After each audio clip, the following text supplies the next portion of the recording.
రాష్ట్రంలో జరిగే ప్రతి అకృత్యం వెనుక, ప్రతి అఘాయిత్యం వెనుక గంజాయి వంటి మత్తు పదార్థాలు ఉంటున్నాయి. దీనికి ప్రధాన కారణం ఏంటి? రాష్ట్రంలో గంజాయి వంటి మత్తు పదార్థాలు ఎక్కువగా దొరకడం. కాకపోతే మన హోంమంత్రి గారు ఏమైనా సెలవిచ్చారో తెలుసా? మన రాష్ట్రంలో గంజాయిని అరికట్టేశాం. జగన్మోహన్ రెడ్డి గారి పాలనకి, ఇప్పటి పాలనకి ఒక్కటే తేడా.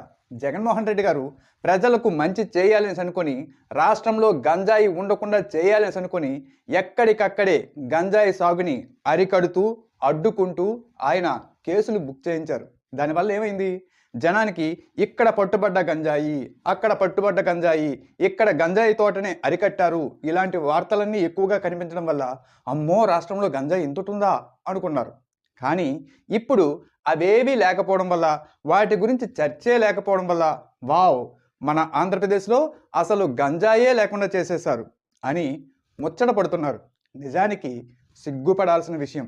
ఎన్ని ఎక్కువ కేసులు బుక్ చేస్తే అంత మంచి జరుగుతున్నట్టు రాష్ట్రానికి. ఈ నేరాల వెనక దాగి ఉన్న ఈ గంజాయి మత్తుని తప్పనిసరిగా వదిలించాలి. వదిలించాలంటే తెలుసు కదా, కానివ్వండి.